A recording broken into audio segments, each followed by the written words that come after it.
Hello,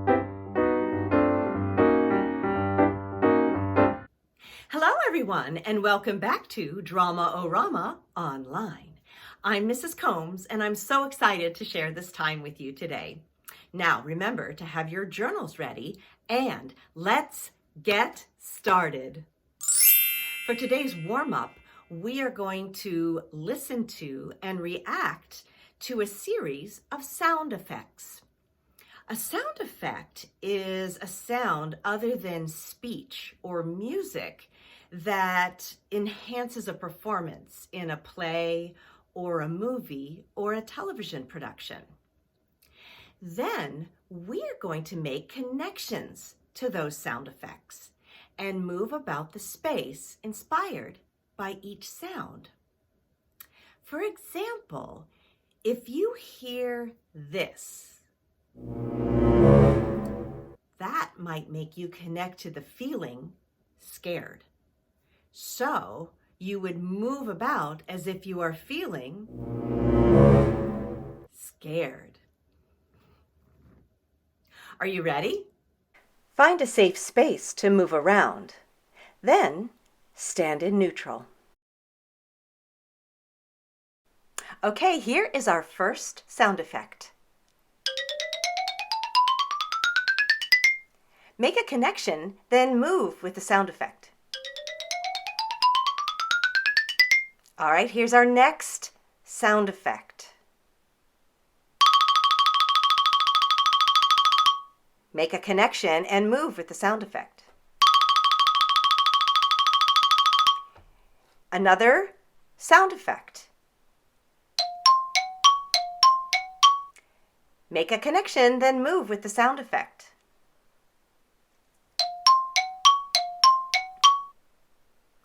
Here is our next sound effect.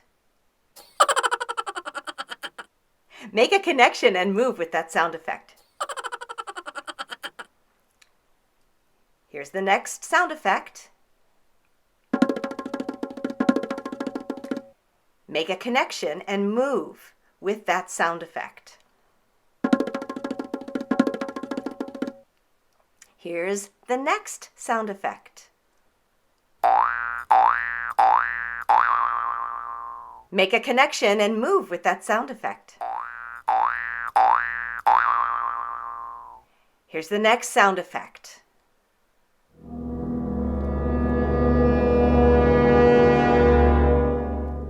Make a connection and move with that sound effect.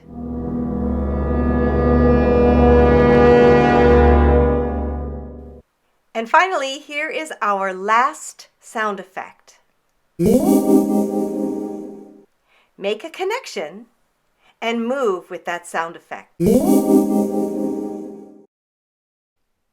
Nicely done. You made great connections today. Today, we are going to explore the Northwestern Shoshone story, The Greedy Porcupine. The Northwestern Band of the Shoshone Nation is a federally recognized tribe in Utah. The stories they tell entertain and teach the children what is expected of them, where they fit in society, how to get along with others, and to be responsible members of their tribe. Active listening is very important here. The children need to actively listen to these stories in order to understand them and be able to retell them for future generations. So, today we're going to explore this story using different sound effects. These will help us make connections and inspire character movement. This will also help us understand each character more deeply by making mind and body connections. And I'm going to tell this story as I act it out. And I want you to act it out with me, inspired by the sound effects. Are you ready? Find a safe space to move around. Then stand in neutral. Once there was a porcupine who lived in the forest. He was very sad and very lonely. One day, Porcupine walked across a clearing in the forest on his way to his hiding tree. I'm so sad and so lonely, he sighed to himself. Just then, Rabbit dashed into the clearing. Hello, Porcupine. Porcupine sighed. Rabbit shrugged and stretched her long, strong legs. Porcupine sighed. Oh, look at my legs. They're so short and so stubby. Rabbit looked at him and shrugged. Oh, and look, your eyes, they're so big and bright. Mine are beady and small. Rabbit shrugged again and started to smooth her fur. Oh, your fur is so beautiful. Mine is all mangy and icky. I wish I had fur like you, Rabbit, and legs like you, and eyes like you. I want to be just like you.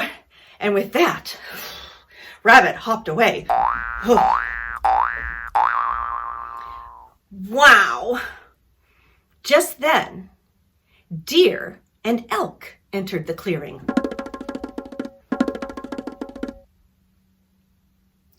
Wow, said Porcupine. I wish I were tall and stately like you. Deer and Elk nodded. Hello. Hello. And then they trotted away out of the clearing. Next, Chipmunk scurried into the clearing. Wow, said Porcupine. I wish I were adorable and quick like you. Chipmunk chuckled nervously. Hello. And then turned and dashed into the forest. The animals were polite, but they avoided Porcupine because he complained endlessly. He moaned and groaned about what each had, but what he didn't.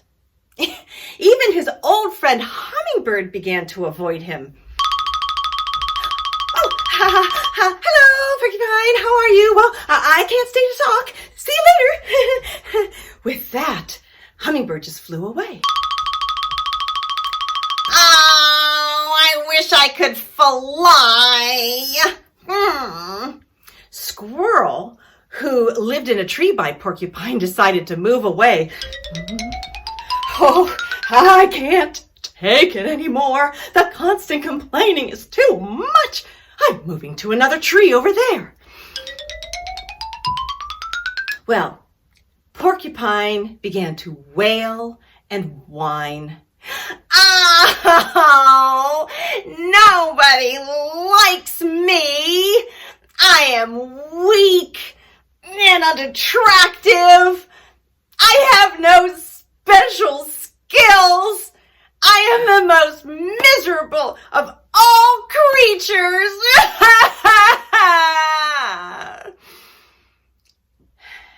The Creator heard Porcupine's cries and came to visit.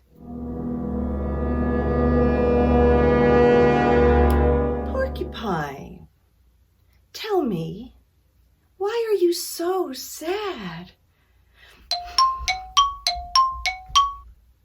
My legs are short, my eyes are beady, and my fur is mangy. Nobody likes me. I am the most miserable of all your creatures. The Creator listened patiently, then spoke.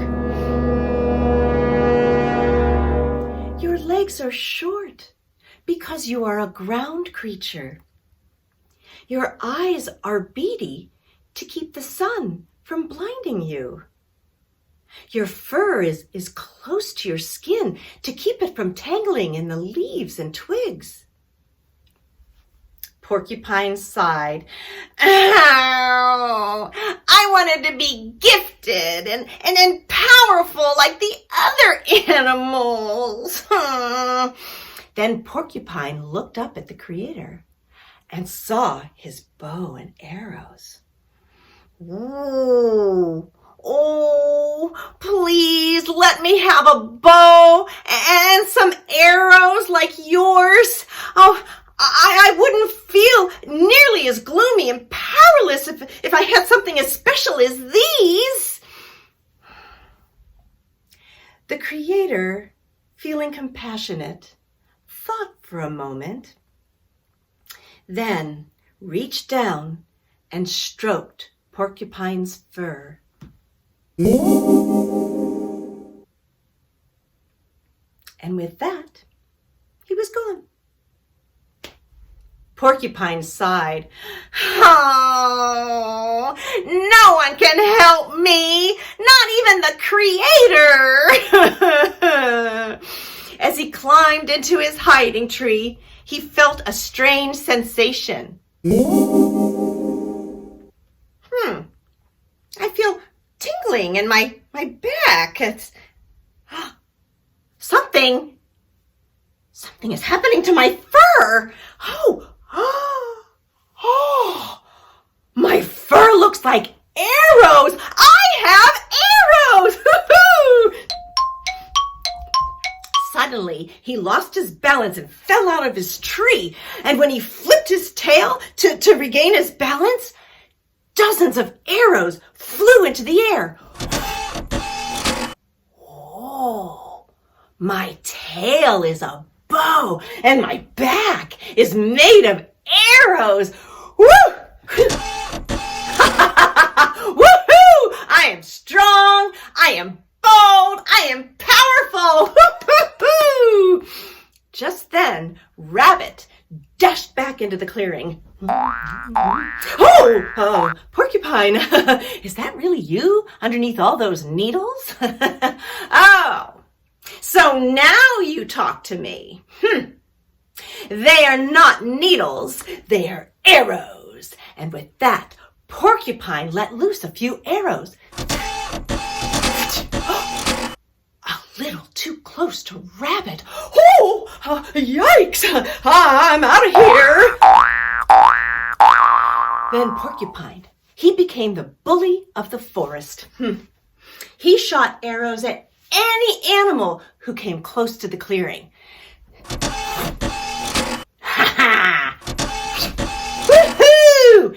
Even his old friend Hummingbird. Oh, why did you shoot at me?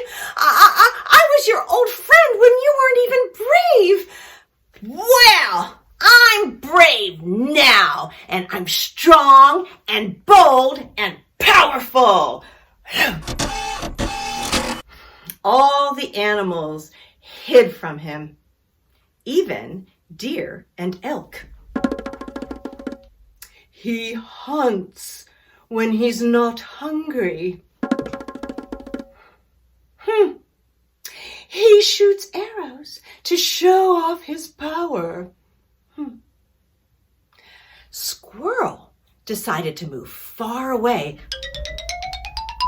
I can't take it anymore. I can't live in the same forest as him.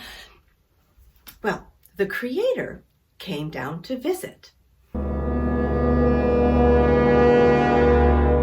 Porcupine, tell me, how has your gift been received? But Porcupine was greedy. He didn't listen. He wanted more. I want sharp claws and big eyes and long legs. But sharp claws are for the creatures that hunt for their children, and big eyes are for the creatures that need to protect their children.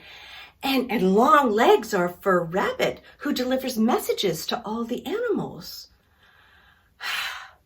But I want more! Well, the Creator was losing patience.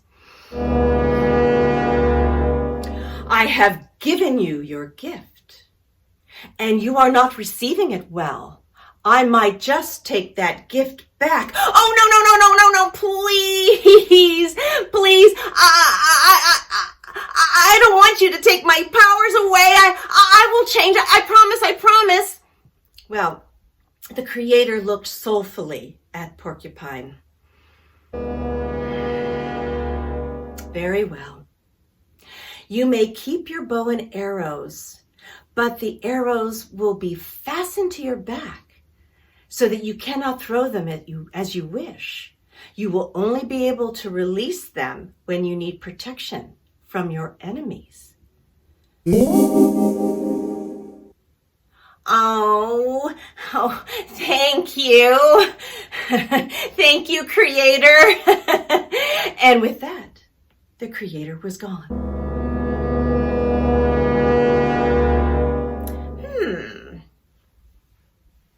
I don't feel any different. I'm still powerful. Just then, Chipmunk scurried by with an armful of pine nuts.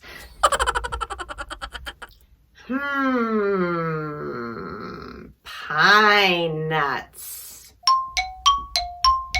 Stop, Chipmunk! Leave those pine nuts right there. But they're for my family and in my den. Chipmunk was nervous. You better do what I say. I am strong. I am bold. I am powerful.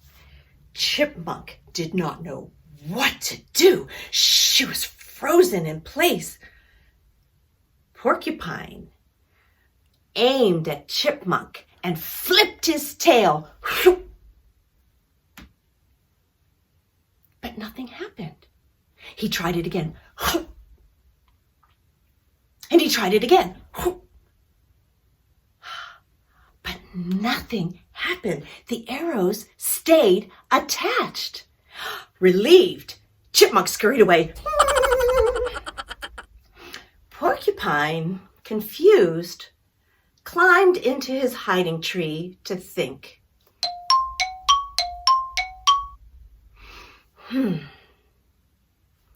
That was long ago. Over time, the animals have come to respect Porcupine, but they mostly leave him alone. They still say hello in passing. Hello. Hello. And Squirrel has moved back into the forest. Even Hummingbird started visiting her old friend again. Porcupine lost his power, but he still has the Creator's protection. He gained some understanding and humility. And I've given up complaining. And so should we all. The end. Today, we were able to make connections to sound effects and explore character movement in the Northwestern Shoshone story, The Greedy Porcupine. Each sound effect gave us clues as to how each character moved, sounded, and acted in their own unique ways. The porcupine's energy was very different than the hummingbird's energy. These sound effects gave us a deeper understanding of the characters, how they felt, and how they moved. This mind-body connection also helped us understand the lessons being taught in the story, like positive and negative consequences of a decision or an action, or how expressing gratitude and treating others with respect make us better members of our community. It's time for today's journal prompt. The Greedy Porcupine teaches us many lessons. How positive and negative consequences of a decision can have short and long-term effects. How expressing gratitude and treating others with respect can make us good members of our community. And how positive self-talk can help us overcome obstacles. Choose one lesson and write a paragraph describing this lesson, making connections to your own experience. And remember, use details. Thank you so much for exploring the Northwestern Shoshone story, The Greedy Porcupine, using sound effects. See you next time.